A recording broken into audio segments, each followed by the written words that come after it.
Presidente do Supremo Tribunal Federal e do Conselho Nacional de Justiça, ministra Carmen Lúcia, inspeciona no Recife um dos maiores presídios do país. E você vai ver também. Após determinação da Justiça Federal do Paraná, Banco Central bloqueia mais de R$600 mil nas contas do ex-presidente Lula. Defesa do presidente Michel Temer pede acesso a 7 gravações recuperadas pela Polícia Federal na perícia das gravações feitas pelo empresário Joesley Batista. Sancionado o projeto que libera verba e emissão de passaportes deve retornar ainda nesta semana. Procurador-Geral da República, Rodrigo Janot, faz palestra nos Estados Unidos e afirma que o orçamento para a Operação Lava Jato está garantido. Justiça Federal em Pernambuco condena 4 pessoas envolvidas com clonagem de cartões de crédito. Essas e outras notícias agora, no Jornal da Justiça.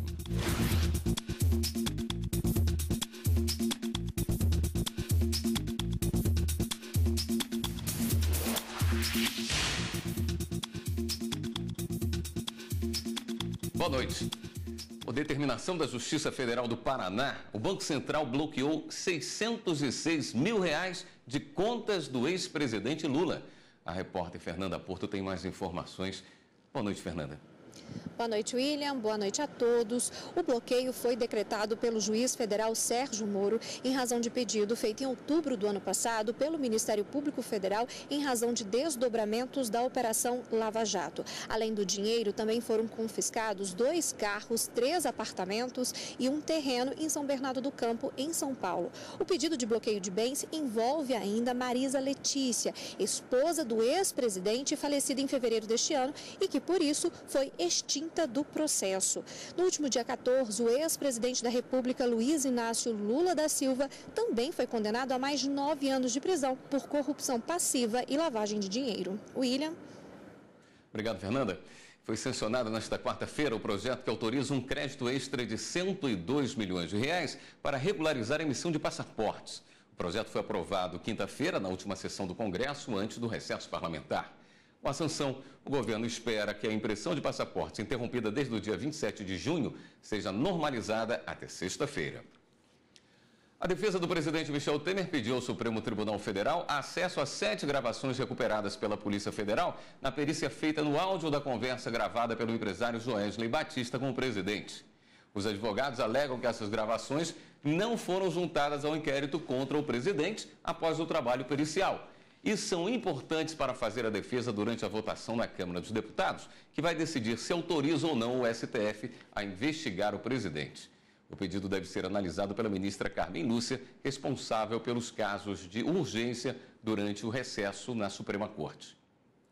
A Justiça Federal de São Paulo extinguiu a ação popular proposta por 2 cidadãos contra Joesley Batista, dono da JBS, referente ao suposto lucro obtido com a venda de dólares às vésperas da divulgação da gravação com o presidente Michel Temer. A Justiça Federal também determinou o desbloqueio de bens de Joesley que estavam indisponíveis desde a decisão liminar de 30 de maio. A JBS, seus controladores e outras empresas do grupo são investigadas por uso de informação privilegiada. Na decisão, o juiz alega que a Comissão de Valores Imobiliários está analisando as condutas mencionadas e que não é necessário a incursão do Poder Judiciário no assunto. Ainda cabe recurso à decisão. O empresário Marcos Valério, condenado no processo do Mensalão, fechou acordo de colaboração premiada com a Polícia Federal em Minas Gerais.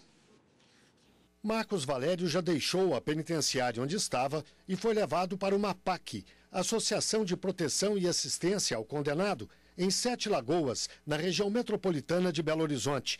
Nas APACs, os condenados trabalham, não usam uniforme e os seguranças não portam armas. O empresário teria fechado acordo com a Polícia Federal para dar novas informações sobre o esquema de desvio de recursos de estatais mineiras para a tentativa de reeleição de Eduardo Azeredo, do PSDB, ao governo de Minas. Marcos Valério teria apresentado muitos documentos, prestado novo depoimento e assinado o acordo no dia 6 de julho. Nesse caso, o documento teria que ser submetido ao Supremo Tribunal Federal por envolver autoridades com prerrogativa de foro. Marcos Valério foi sentenciado a 37 anos e 5 meses de prisão e é um dos principais personagens do processo que resultou na condenação de lideranças políticas do PT, como o ex-ministro José Dirceu, além de dirigentes e parlamentares de vários outros partidos. O Procurador-Geral da República, Rodrigo Janot, participou nesta tarde em Washington, Estados Unidos, de um seminário sobre as formas de aprimorar a cooperação internacional contra a corrupção. Rodrigo Janot disse que o orçamento para a Lava Jato não foi reduzido e está garantidíssimo. Acrescentou que na semana que vem vai ser aprovada a proposta de orçamento pelo Conselho do Ministério Público. A expectativa de orçamento é de 1.650.000, sem contar com acréscimos dos índices inflacionários. A subprocuradora Raquel Dodge, aprovada no Senado para assumir a Procuradoria-Geral da República em setembro, havia enviado 40 perguntas sobre a proposta orçamentária de 2018. Um dos questionamentos foi o porquê da redução do orçamento destinado à Força-Tarefa da Lava Jato em Curitiba, que teria sido apresentada no valor de R$ 522 mil. Segundo Janot, o orçamento está garantido e solicitado para 2018 mais do que este ano. A presidente do Conselho Nacional de Justiça e do Supremo Tribunal Federal, a ministra Carmen Lúcia, visitou o complexo prisional do Curado, no Recife. Conhecido antigamente como Aníbal Bruno, é o principal conjunto de presídios de Pernambuco e um dos maiores do país. A vistoria faz parte de uma série que a ministra Carmen Lúcia faz em presídios brasileiros desde o início da gestão dela. A inspeção começou pelas áreas externas do presídio. A ministra pediu para conhecer um dos pavilhões, chamado de Galpão. A ministra Carmen Lúcia também visitou o Tribunal de Justiça do Estado e se reuniu com desembargadores, juízes e servidores da Corte. Eles conversaram sobre a situação carcerária e a violência contra a mulher. A ministra ainda recebeu a medalha do Mérito Judiciário Grão Colar de alta distinção. Essa é a maior comenda oferecida pela Justiça de Pernambuco. A ministra estava acompanhada do presidente do Tribunal de Justiça de Pernambuco, desembargador Leopoldo de Arruda Raposo. O complexo penitenciário visitado hoje abriga cerca de 6.300 presos, mas só tem vaga para 1.800. E você vai ver no próximo bloco do Jornal da Justiça. Justiça Federal em Pernambuco condena 4 pessoas envolvidas com clonagem de cartões de crédito. A gente volta já já. A Justiça Federal em Pernambuco condenou 4 pessoas envolvidas em clonagem de cartões de crédito da Caixa Econômica Federal. O líder do esquema foi condenado a 17 anos de prisão. O golpe do cartão de crédito clonado foi descoberto após desdobramento da Operação Cartão Vermelho, deflagrada no ano passado. Após apuração do Ministério Público Federal em Pernambuco, foi constatado que criminosos realizaram diversas compras fraudulentas no comércio de Recife. 4 pessoas foram condenadas pelo crime de furto mediante fraude. O líder do esquema, Bonifácio Alves da Silva Júnior, foi condenado a 17 anos e 6 meses de prisão. Ele confessou que conseguia os cartões de crédito com um funcionário da Caixa. Os outros 3 envolvidos faziam as compras e repassavam os produtos ao chefe do grupo, que inclusive fez o registro de uma empresa junto à Receita Federal com documentação falsa. Como punição, os comparsas terão que prestar serviços à comunidade por aproximadamente 3 anos. Uma empresa ferroviária do Paraná vai ter que indenizar em R$500 mil um manobrista de uma locomotiva que perdeu mão e perna esquerdas ao ser atropelado por um maquinista. Quem tem os detalhes é o repórter Anderson Conrado. Anderson, boa noite. Boa noite, William. Boa noite a todos. O manobrista auxiliava o maquinista quando foi atingido por outra locomotiva que vinha no sentido contrário. Ao perceber que seria esmagado, ele pulou e foi atropelado. Em defesa, a empresa alegou que a culpa teria sido exclusiva do trabalhador por ter desrespeitado as ordens de segurança. Mas o juízo da primeira vara do trabalho de Ponta Grossa entendeu que não restou ao manobrista uma alternativa segura, já que seria prensado entre as máquinas, caso não pulasse. A condenação foi mantida pelo Tribunal Regional do Trabalho do Paraná, mas o valor da indenização de R$700 mil foi reduzido para R$500 mil. A primeira turma do TST seguiu o mesmo entendimento do regional, que teve como base o depoimento de testemunhas que reforçaram a culpa da empresa. A empregadora já entrou com recurso. William. Obrigado, Anderson. A presidente do Superior Tribunal de Justiça, ministra Laurita Vaz, rejeitou o pedido de habeas corpus de um ex-prefeito de Bocaina de Minas, no interior de Minas Gerais. Benedito Diniz de Almeida foi condenado por ter ameaçado responsáveis por investigação de desvio de verbas na cidade de Bocaina de Minas. Em primeira instância, a sentença foi de 6 meses e 20 dias. Depois, o Tribunal de Justiça Mineiro reduziu para 1 mês e 10 dias de detenção em regime aberto.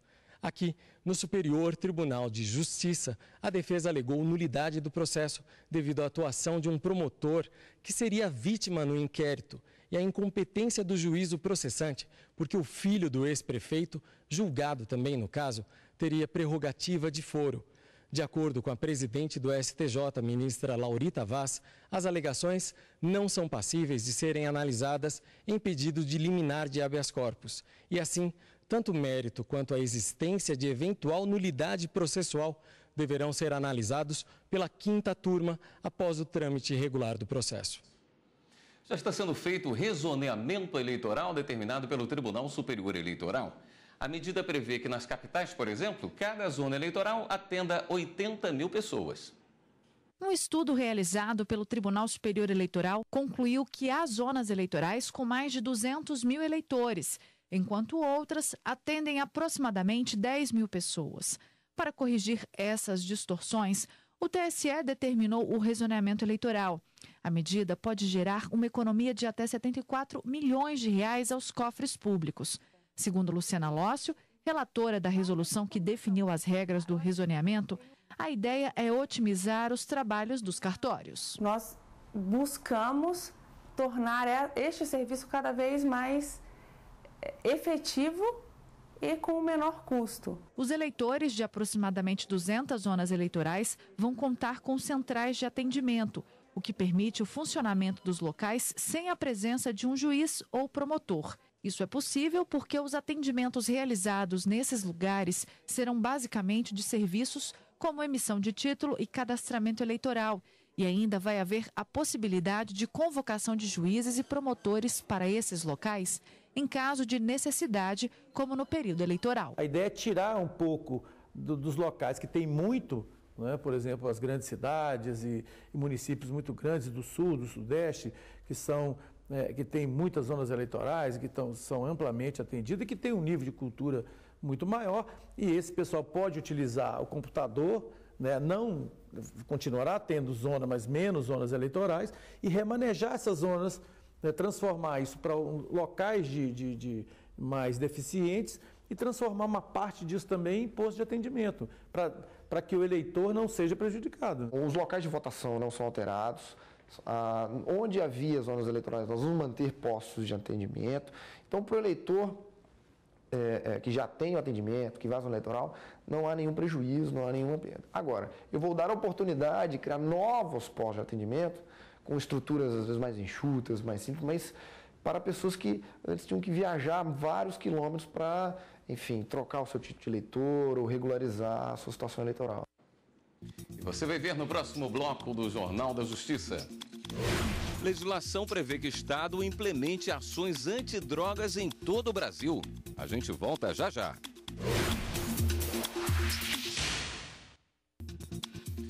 A cada ano, o número de usuários de drogas vem aumentando no Brasil, segundo o Levantamento Nacional de Álcool e Drogas.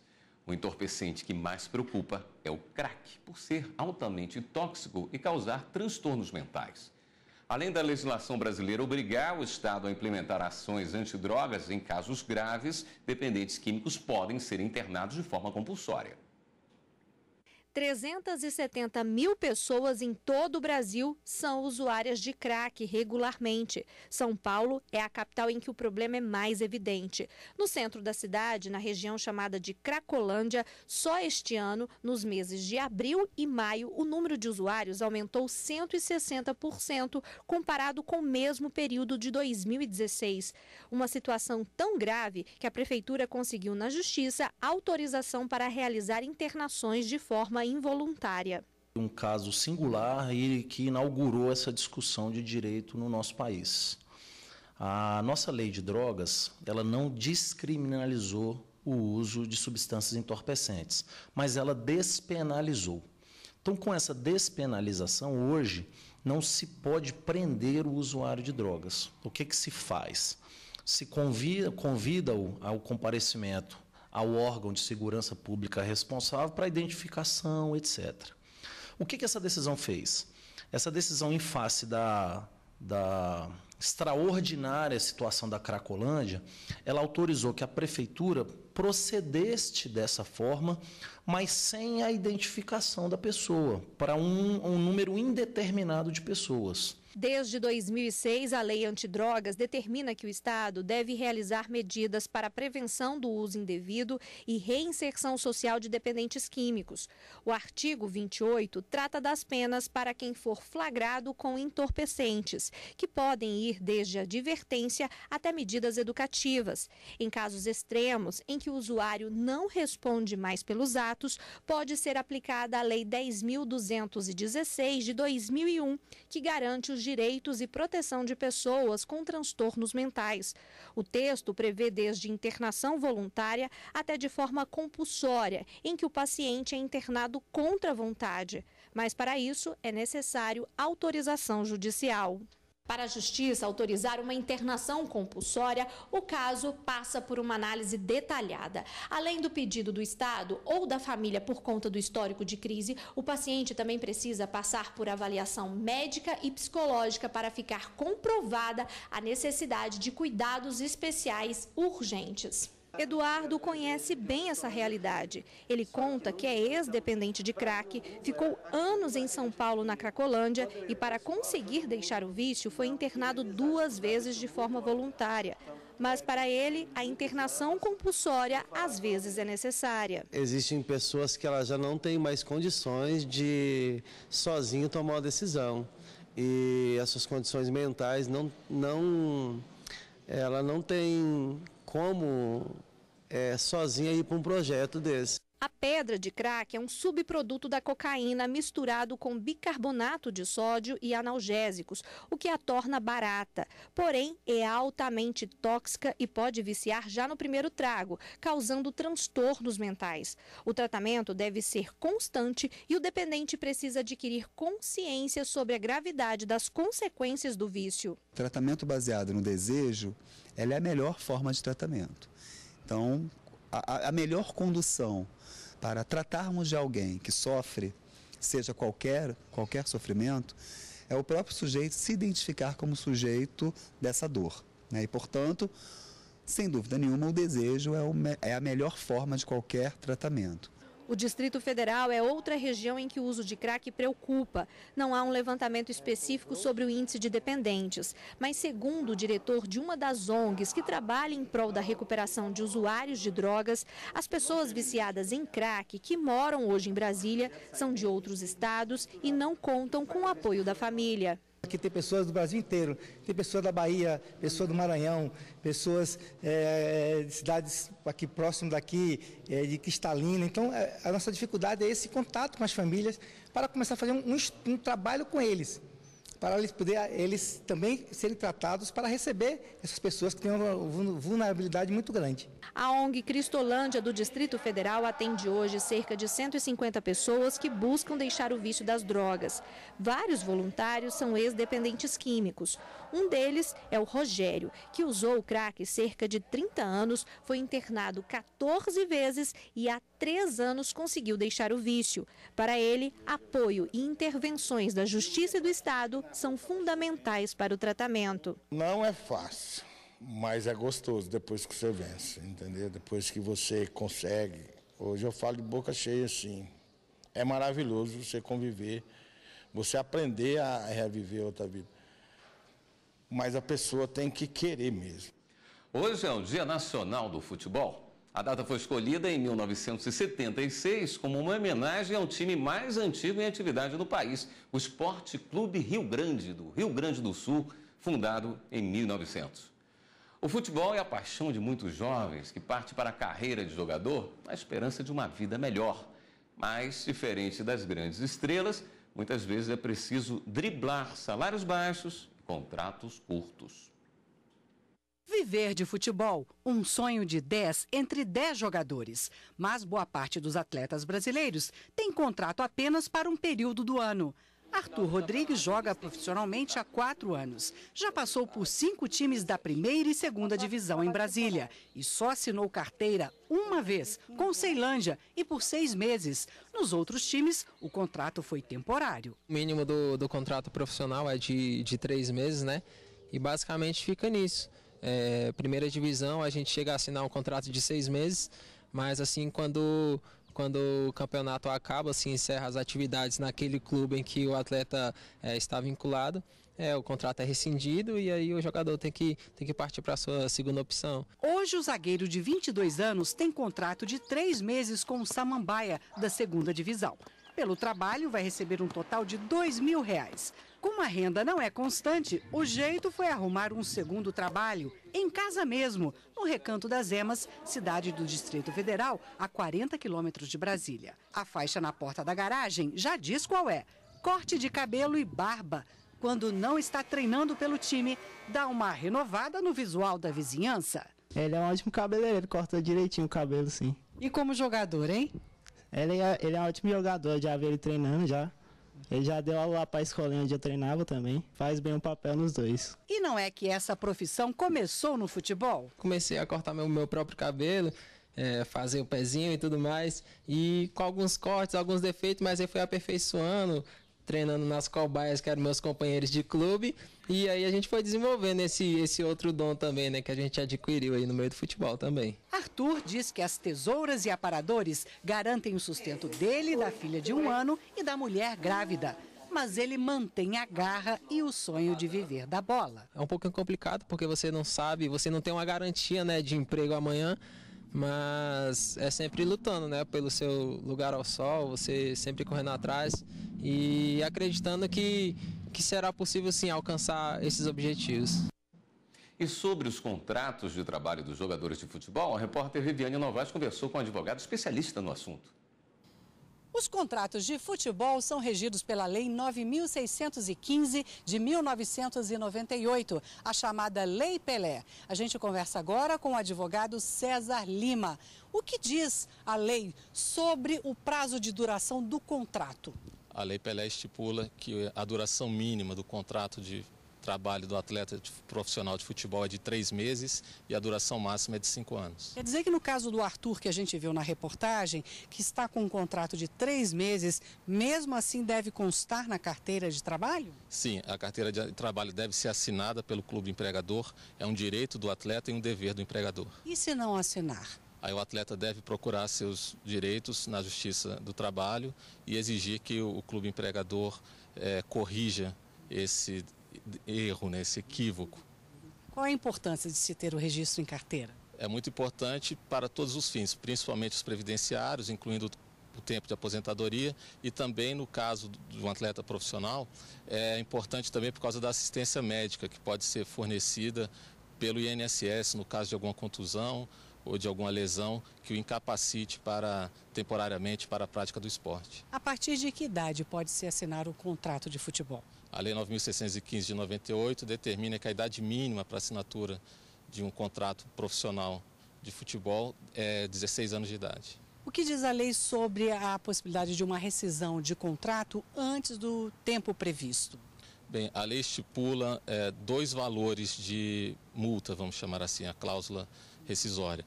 Para negociação com clubes no exterior, esse valor é de até 2.000 vezes o salário mensal do atleta.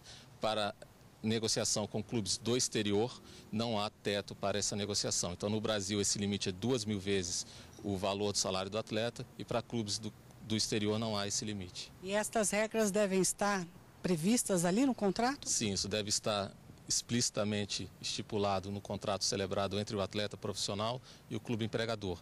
Todas as cláusulas referentes ao contrato precisam ser claras e devem estar definidas no contrato de trabalho. É o contrato de trabalho que vai reger essa relação entre o clube e o atleta.